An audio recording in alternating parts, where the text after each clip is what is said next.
Hello, and welcome to the Elevate Entrepreneur, where we decode the success of some of the greatest entrepreneurs that I've met, that I know, that I trust. These individuals have not only built their business up, but they've also impacted lives for the better. Here you will learn not only how to grow your business, but also inspire you to want to be just a little bit better. I'm your host, Raylan Davis. My entire intention is to remove obstacles and excuses as to why people can't realize they deserve more. With that being said, let's jump into this week's episode. Stay motivated, stay elevated. So my guest today, Sarah spent the last 15 years coaching global executives in a dozen industries, whether preparing for a keynote address, briefing senior officials, or pitching a product, which, again, if you're an entrepreneur, you pitch every single day, especially if you're online. So pay attention, please. Sarah helps leaders find their core message and make that message stick. Sarah works with executives in Fortune 50 companies, government agencies, nonprofit organizations. Her clients include Microsoft, small companies, all right, it doesn't really, U.S. Department of Defense, again, super small companies that no one's ever heard of. Sarah's a professional communication, as a professor, at the communications at the, how do you say this? McDonough, it's the Georgetown McDonough School of Business. It's their business Okay, school. basically, you're fancy and you know what you're doing. All right, so let's just get into it, all right? So first and foremost, again, thank you for joining the podcast. And I love having people that do public speaking on the podcast. Recently, we had somebody named Nathan Gold come on. And the reason for that is because, yes, a lot of coaches and consultants that I meet with, and whether we work with them in the agency or whatever, they have a goal of speaking on stage. Like, that is the goal. Yes, they want to coach and whatever, but they view themselves as a keynote speaker one day. So that's number one. Number two, though, is every day, like I mentioned before, when you're online, you're presenting, right? Yeah. It doesn't matter if there's an audience of 0 people because you're just on a webcam somewhere or whatever. Or again, you're doing an IG live with 1,000 people. Or again, you're a high-level CEO pitching your next strategy to the board. Like, that's a pitch. That is a presentation. So the first question I have for you actually is I want to know about Sarah's journey. Like, how do you become this coach for presenters? How did you get here? So I that's a great question, and I my answer seems to change over the years because you think a little bit more about your life and how you got to where you got. So I've always loved theater, and when I was in high school and college, I did a lot of theater. Never was particularly great at it, so never wanted to do it professionally. Like, I was okay, I was an amateur, but it was just where I had the most fun was whenever I was involved in a play, directing plays, acting in plays. So essentially, I had a totally different career as an educator, and I happened to be in a play when I was, also teaching in a classroom. And it turned out, as a community theater, it turned out the director of the play, on the side, that was his side job, right? But what he really did was he ran this very successful communications training, public speaking training company. And I never knew that was like something that you could get paid for. And it hit me that like, that's what I wanted to do with my life. It's like, I want to help people communicate better. I want to take what I do in theater and bring it to the corporate world. And so I built my business from scratch from there. And so that's sort of the linear path, I would say. But I think deep down, I always, I have a pet peeve when I'm sitting through a boring presentation or a boring class or any time where you feel a little bit like a prisoner listening to someone speak. And it's always like really gotten to me. And so I think I had this like desire to stop people from doing that. Yeah. So that was there. Fascinating though, that like there's always this person when it comes to the journey, right, of becoming a consultant or just any entrepreneur. Yeah. I think there's this moment of exposure. Like, you're like, oh wait, I can do that? Like, that's an option? Yeah. My first inkling of even doing anything in consulting or coaching was a consultant that came to my company I was working for, and I was a, salesperson, whatever. And I was managing teams, and he came in and taught us all how to coach. These all, to me, it was basic stuff. So I had a sports background, whatever. But I remember watching him and everyone going, and I was like, these are basic concepts to coaching, but this guy get paid millions of dollars to be here. And a light bulb went off, and I was like, wait, you could do this? So it's fascinating to hear other people's like aha moments for doing stuff like this.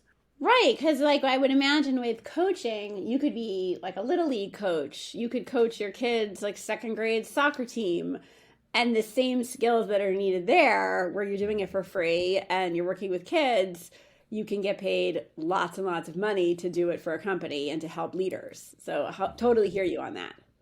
Yeah. So then on the presenting side, one of the first things I wanted to ask is why is it so hard to present, number one, and why is it so difficult to have an inspiring presentation?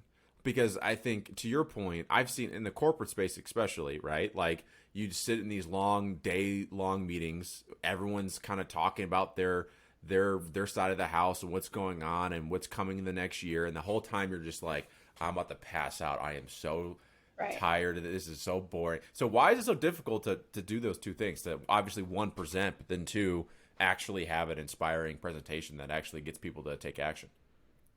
Right. So first of all, why is it so difficult, right? And I think I'm going to answer that in terms of the anxiety that surrounds it, and then I'll get to the inspiring and how not to bore people in a second.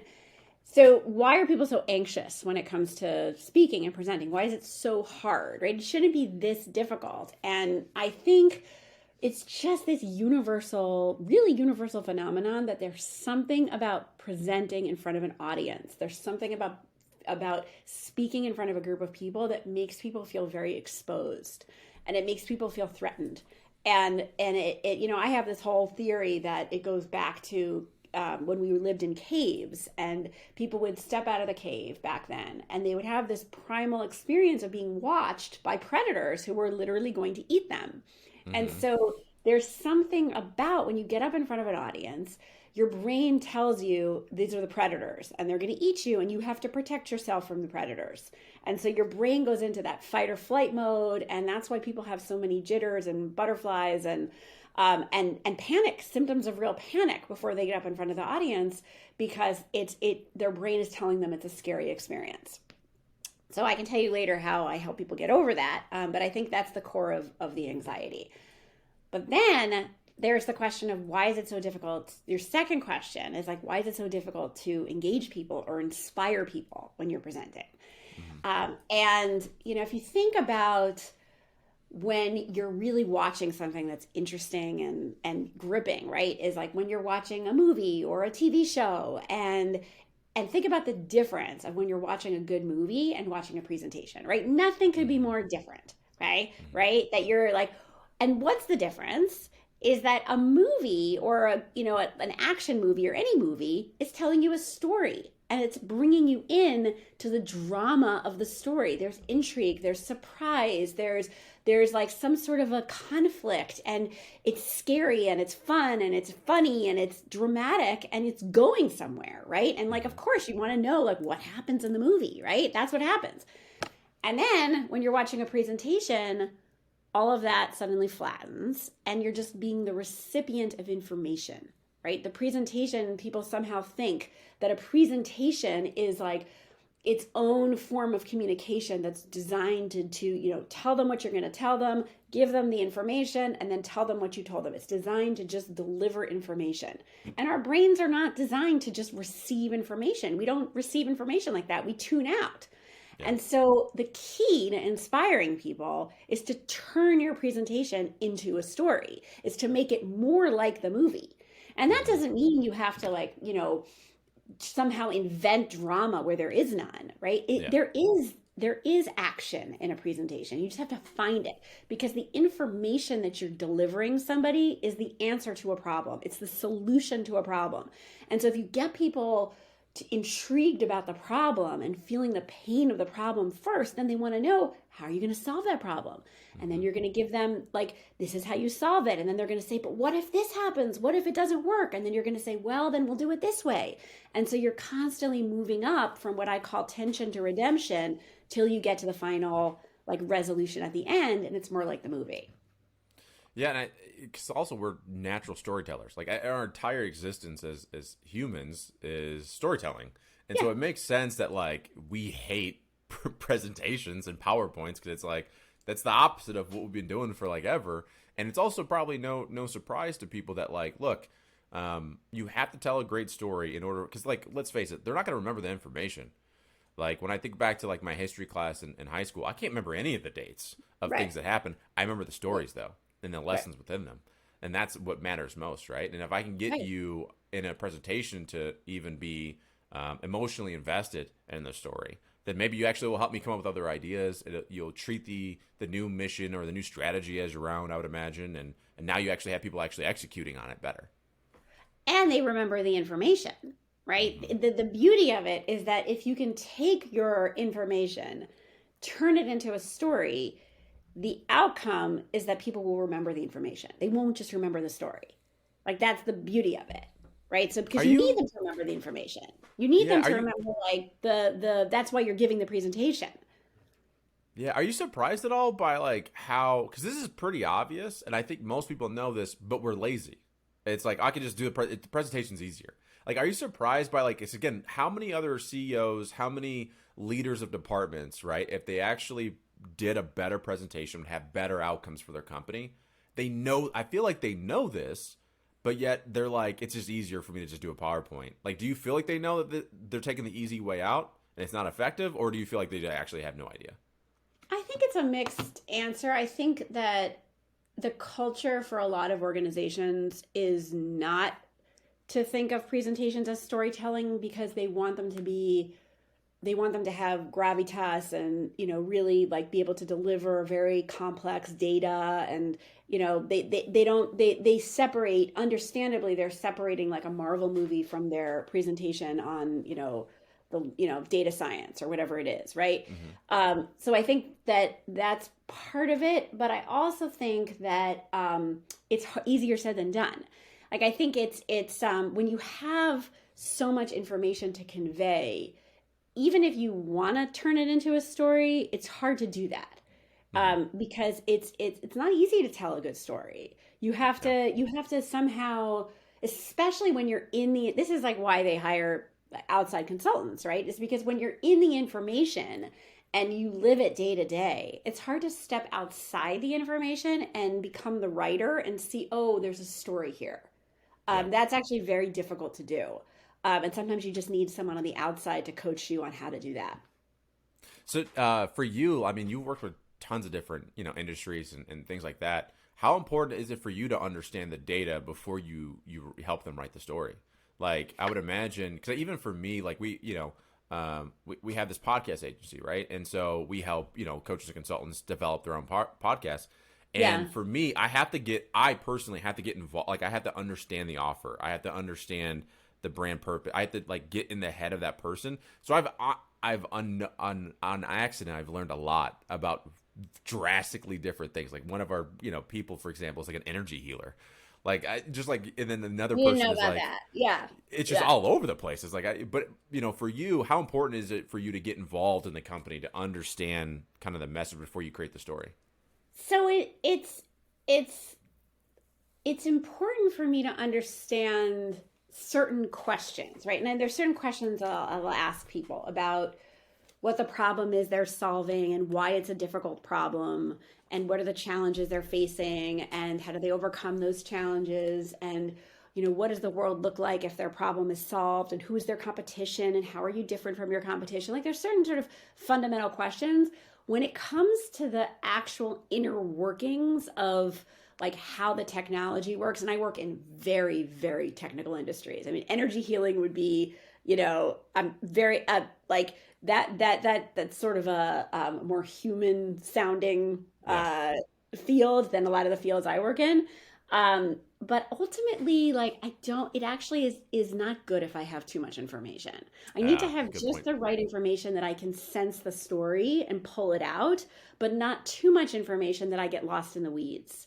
So I don't know. Also, as I think when I was doing this earlier, I probably got more information. At this point, I've been doing this long enough that I can see patterns pretty Yeah. early, and so I can help people get clear faster than I used to be able to. Well, and they have all the information. Your job is kind of pull it out of them anyway, right? Like, and so you Yeah, don't really need to know too yeah, much. yeah. And the interesting thing about like the energy healer, like I just mentioned, for example, is like that's such an intangible thing that it's harder. versus like I have somebody else that's like they manage conflict in the workplace. Like that, there's a linear path. It makes sense. But the more emotional, it's just the intangible. It's hard to put. But for some But reason, I people think love you it. said something. I think you said something that's important. Is you said it's more emotional. Yeah. It's like, and to me, those are the easiest stories to tell because Hmm. think about the word energy healing, right? Like just Hmm. take that as an example. As soon as you hear the word healing, what you're getting at is there's somebody who needs to be healed. There's somebody Yeah. who's sick, or there's somebody who's in pain, or there's somebody who is depressed, or whatever it is, right? And that's something you feel. And so if you can tell a story that connects to people's emotions, it's much easier for them to understand the story. Like without knowing the energy healer, I would imagine that, we all suffer from certain pain that we think we go to a doctor, or we think that like we can solve it with our diet, right? But there's something that isn't working, right? And actually one of the things we're missing is we're not focusing on our energy. And so as Right. an energy healer, what I do is I help people get in touch with the things that they're not able to understand because it's not part of Western science or Western medicine, and actually get in touch with those things so they can move to a better place. So Damn, that like, Sarah, you're good. but like I didn't know, like I don't know Yeah. anything, right? Nothing. All you said was energy healer. So like Yeah. that's the kind of thing, and then you just fill in. I'm sure I got that wrong, but then you just fill in the correct like facts, and then you tell a good story. Yeah. So then, in terms of like, because you mentioned earlier when we talked about the anxiety of it and all those things, like, you mentioned some steps that people could take to kind of not, I don't want to say use the word overcome it, but like get past it so they can actually show up. And because the thing that I would imagine as well, the anxiety I don't think ever goes away. Like as a Neanderthal like me, like I present differently, right? So I still compete in jiu-jitsu and those things on the external for when I do for the workplace. But that I've been competing since I was like 10 years old, and it's still nerve-wracking, right, to show up in that way. It never goes away. You just get really good at accepting, I think, is the better thing. So again, what are some things that you can kind of help us with in the acceptance of the anxiety of presenting? So, my approach to this is it's a little different than acceptance. I have to think about where acceptance fits into this, but I Also, my if it doesn't, like, so just go. I'll tell you, Yeah, yeah. So yeah, my it's okay. approach is that the reason why we get so anxious when we speak in front of a group is we feel the sensation of the eyes watching us, and we feel very, as I said, we feel very exposed. And so what it ends up doing is it's a very self-focused experience. We're thinking about, do they like me? Am I going to make a mistake? What is everyone thinking of me? So it's very focused on the eyes on you, right?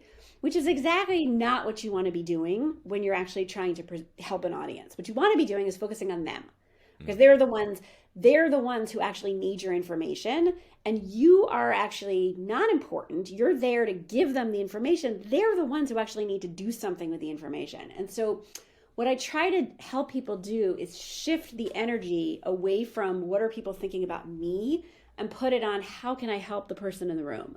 And once you go into helping mode, so it's like shifting your brain from performance mode to helping mode and harnessing your generosity. Once you're in helping mode, as you know, then you're not thinking about yourself anymore, and you become much less nervous. And of mm. course you become a better speaker because you're helping the audience. So it's not exactly like accepting my anxiety and like I have to work with my anxiety. It's more like it's not coming this way, it's going out this way. Yeah, yeah. No, that makes perfect sense. And I think that the language of acceptance, I guess that we're saying the same things, just a little bit different. That, like, for example, when I say acceptance, it's like, yeah, I'm anxious, but what now? And then the what now is let's focus on the audience. Because I think what people do Interesting. sometimes Yeah. with things like with things like anxiety, for example, and now granted, the stakes are a little bit higher. Like in my past life, I was a professional MMA fighter, so I used to Oh, literally that's be so half naked cool. in a cage and let like so there's violence, like I could really get hurt, right? So I had to overcome that fear, and so the way that I did was like, yeah, like things could happen, but also what's happening right in this exact moment, and this right Yes. exact moment is I'm just going to show up. Like I've already committed to walk, and then once the thing Yeah. closes, the same thing is with public speaking. And again, I don't have that much experience with it, other than like my workshops and stuff. But what was fascinating was, we held a workshop for our coaches and consultants, And it's information that I know, like the back of my head, back of my hand. I've talked about it a billion times, and I know all these people. There's no strangers in the audience. They're all my Mm-hmm. clients, and Mm-hmm. there's like 20, 30 people there. And I get up there and I'm nervous. I'm like, wait, what the hell is going on? Like I was like, I've done this a million times, and it was just fascinating because there was a transition from virtual. I met these people for the first time in person Yeah. at this time. Yeah, yeah. And That so it makes was sense. interesting. Like it was a new kind of energy. And then, but again, it was like the reframing of, oh, I'm not anxious. I'm not scared. I'm excited. Yes, and that's a great reframe to go from anxious to excited. I love that reframe. The thing I would say though is the what I'm talking about, the reframe from I'm everyone's looking at me to how can I help the audience starts from the moment you start preparing for the presentation. Yeah, So yeah. you prepare, everything you do is prepared, is helping you help the audience. And so by the time you, so then like what often happens with my clients is then, because they come to me when they have a lot of speaking anxiety. And so I teach them how to prepare for presentations in this way. And so we're focused on helping the audience, focused on helping the audience. And then it comes time for the presentation, right? And just what happens, what you said happens, right? Because their brain is used to experiencing presentations in a scary way, they get really nervous. And at that point, that's when you remind yourself, this is not about me.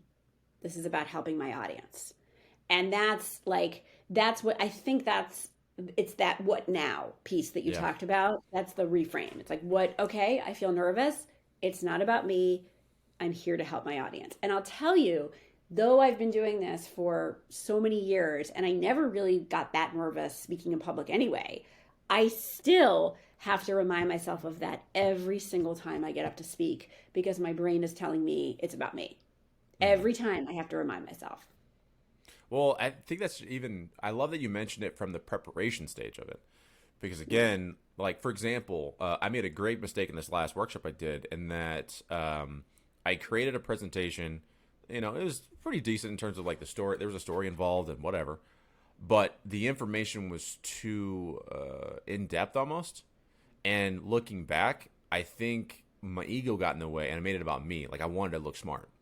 Like I wanted to look like I know it. But when it got done, when I look at the results, and the results meaning like how many of them took action on it, it was like zero. So obviously it wasn't that effective. Fascinating. So did I make it about, I made it about me. Instead of, I Mm-hmm. think if I started with the preparation, in the preparation phase of, okay, how can the intention is to get them to take action on this. Mm-hmm. I think I would have done that presentation significantly differently.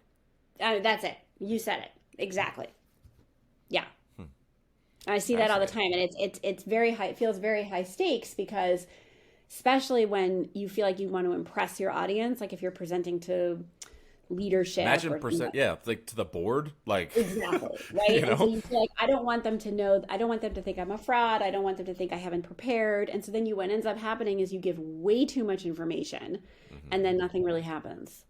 Especially, I think Whereas if you back to, start by thinking about, wait a minute, what does my audience need? And I talk a yeah. lot about what I call the unspoken need of the audience, which is like what's at stake for them.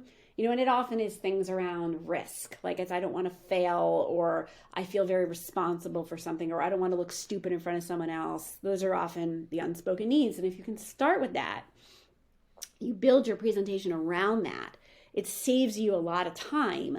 And then it's so much more helpful to your audience than if you just are trying to impress them with your, like, not with your knowledge. Yeah, I think that's a really good kind of like key of this is like, I think about, there's a guy named Joe Polish who wrote a book called What's in It for Them.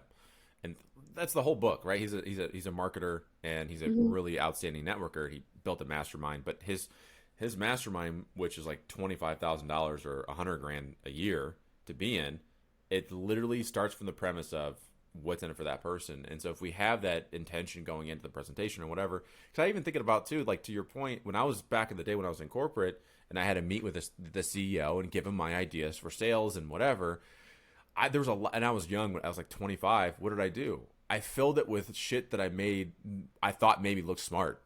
Here's the Right. data here. Yeah, And I right. gave him like and at the end of the day, I'm like looking back, it's like now that I'm a CEO, I'm like, I wouldn't want any of that information. I don't give a shit about any of Right. that. Right. Just tell me the story. What's going on? That's again, it's brilliant. What do you think about presentation in this new world of like virtual? Because obviously I looked at your website, and one of the services is like the virtually presenting, because a lot of like people nowadays, especially I think of sales. Like I did a workshop a long time ago with SAP, and they had this weird transition where they're used to doing everything in person, but now they're having to do everything through Zoom. It's a Yeah. totally different sales thing. So, what are your thoughts on, the more that we're going to this hybrid model, especially specifically for sales presentations? Like, what advice or what thoughts do you have around that? Well, I just want to go back to something you said a couple questions ago, where you said that it was a little hard for you to go from virtual to being in person.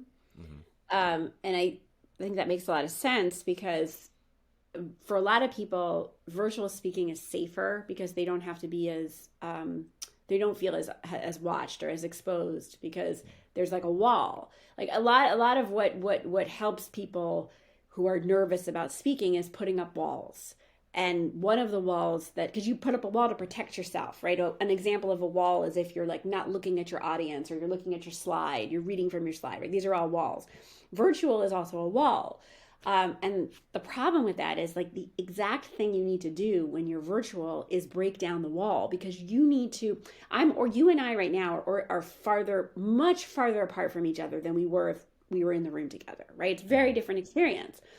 And if I'm going to connect to you, I need to try to overcompensate for the fact that I'm not in the room with you. So I need to use more emotionally connected language. I need to interact with you more. I need to use my face more. I need to use silence more, right?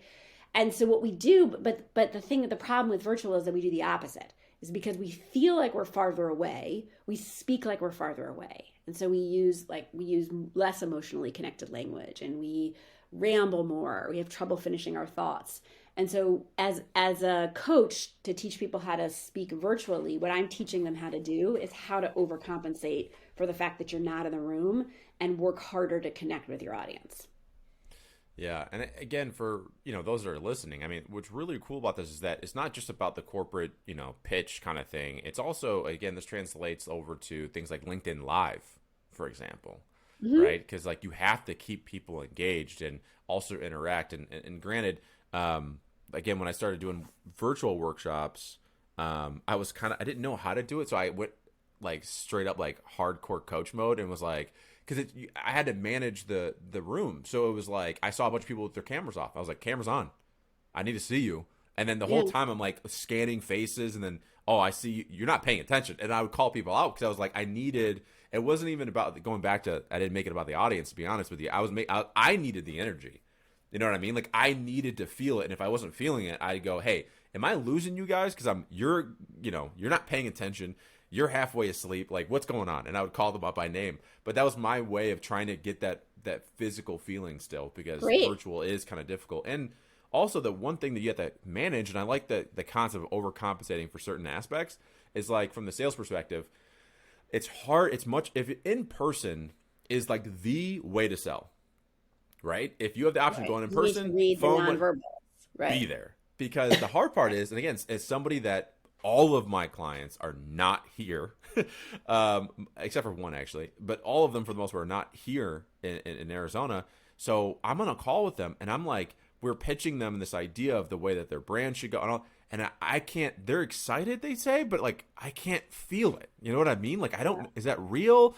Are you just saying you like the strategy? Like you know, got to give me more. So sometimes it's like I feel like that insecure like boyfriend, like, do you like me? You know what I mean? Like Well, on that's. virtual. But if you notice, that's the pattern, right? Because you also needed to like think that you were like, turn your camera on, pay attention to me, look at Yeah. me, look at Yeah. me. Yeah, yeah, yeah. It's good to own that. Yeah, but Yeah. it's hard. It's hard to know. It's hard to be able to understand whether someone's excited when they're virtual. It's so much harder. It's like Hmm. it's much harder. Yeah. But we can be doing it better than we are. And not that much too. I don't think this hybrid model is going to go anywhere. Like it's going to be, I think for the most part, a lot of companies are getting back in person, but still, I don't think it's, especially for sales, it's like, you could reach Yeah. anyone anywhere. So You it's know, like, it's going to be hard to get away from.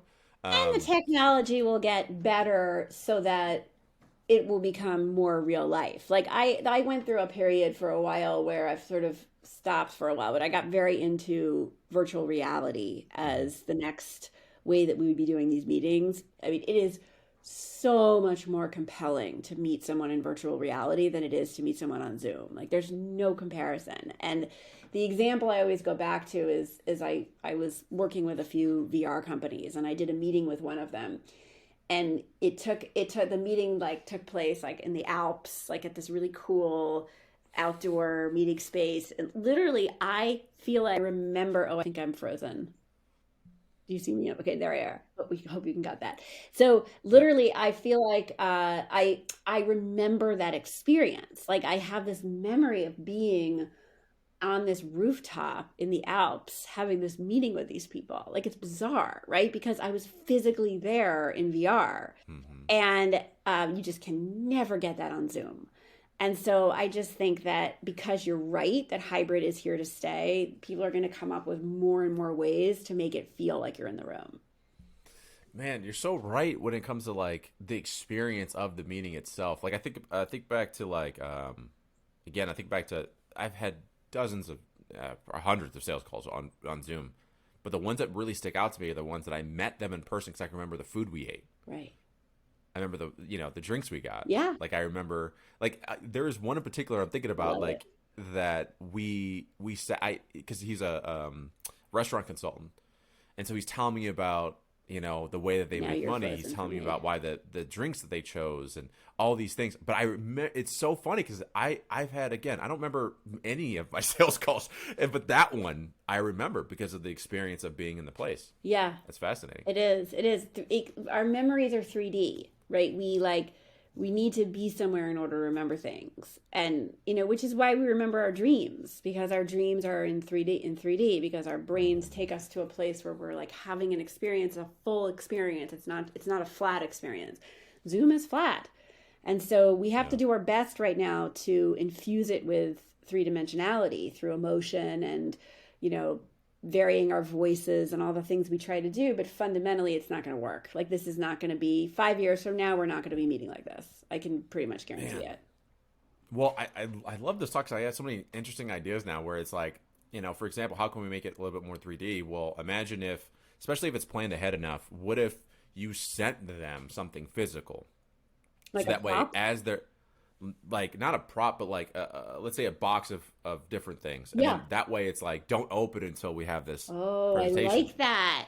I like and that. then it's like, and then there's engagement happening, and then they're gonna fucking remember that, Sarah. You know what? You know That's what a I mean? great idea. If you're selling them something, that is a brilliant idea, and I want to like blog about it and cite you.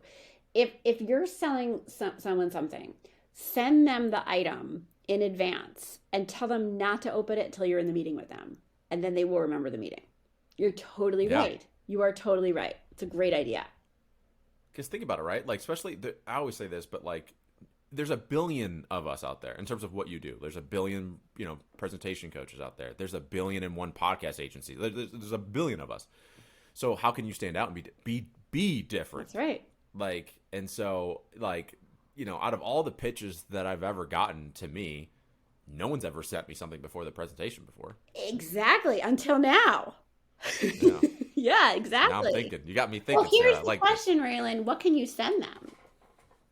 So it would be, I think the way that I think is like, okay, so how, okay, let's just use the podcast agency as an example. Okay. So a lot of what we do is before the meeting even starts. They're called strategy meetings. Hmm. So I'm already planning out because I'm crazy. And once I meet somebody, like I'm already thinking about their podcast and how it would work and what kind of guests would they be on and then how Hmm. that translates into their offer. So basically what we would do is, let's say, for example, you and I book a meeting and we book it for like 2 weeks from now. Basically, my team and I have 2 weeks. We meet one day. We come up with the graphics and all that, and we could print it out even if it's just a printout of the PDF of the brand image of the podcast, and almost visualize the future of what it could look like. And then even it's like, I know one of your goals, for example, could be like, I want to work with like this Fortune 50 company. Well, on there, I'll show you, like, we would take like almost like a Photoshop even and have you at that company, right? And then talking about your podcast, like whatever. And just to give the visual of the future. Because here's the thing to me, on the sales side of it, is I think the reason why people say no, or maybe I'm going to hold off on it, is they can't see the vision. Yeah. Like they're struggling to see the connection, because like I have the vision in my head. Yeah. And it's like, I know how far this can go for you, but if I can paint it. So I think like even if you started with the PDF, but imagine too, it's like you painted, because I really love Cameron Herold's book called Vivid Vision. And one of the things you do is you can help them paint their vivid vision, for example. And let's say, for example, it's like in the intake form before the sales call. What's your favorite smells? If you had a headquarters, what would it look like? What would it smell like? And then you would literally take a close enough thing and put like a smelling thing in the box, right? So when you open it, it's like, that's the vision. Anyway, I'm going crazy with this right now, but I'm just saying these are like, because even too, like think about it from the perspective of like, we write handwritten thank you cards to all of our clients. Yeah. Nobody does that. I know. Okay. Like not saying nobody, but very few people. And out of all the things we've done for clients, that's the one thing they always talk about. Right. And it's because it's both personal and it's three-dimensional. Like that's the golden combination. Wait, but yeah, I'm still, and I want to think more about what you can send people. Listen, I love it. Sarah, I just pulled that idea out of my ass. I don't know, but I think it's something. Like we'll talk about that. We'll talk about that more, because I have some ideas for you. I love it. I love it. Yeah. Well, Sarah, that's our time. Okay. And look how fast it goes. See? I told you. It's going to fly by. Any final thoughts? Any final thoughts you want to throw to the audience before we jump out of here? All of your stuff will be in the description, for people to check out and go do that. Do you have anything else that you wanted to kind of mention to the audience? I think I would just say that speaking can be more fun. That it's even in very technical fields, very, where it feels like it's very serious, very dry, that it's the moment, you can see it as the moment where you actually have an opportunity to have human connection, and to get people to be excited about an idea that you're sharing. And that can be fun. And that, it doesn't have to be anxiety producing. It doesn't have to be such incredibly hard work, and it doesn't have to be boring. So that's what I would say. Well, again, we got tons of ideas. And I think, again, this is your idea. You can take it, give it to your clients. I just gave you like $1 million idea. There you go. It's yours. Thank you all for listening. Thank you, Sarah, for being here. Thank you. Thank you, Raylan. Thank you for listening to The Elevated Entrepreneur. If you want to check out more about the guest, look at the description below. And as always, if you're a beginner coach or even someone that's seasoned and you're looking to join a community of like-minded individuals, learn about branding, lead generation, sales, you name it, think about applying to the Elevated Coaches Academy. You can learn more about that in the description below. I look forward to having you in the next episode, and we'll talk to you soon. Stay motivated, stay elevated.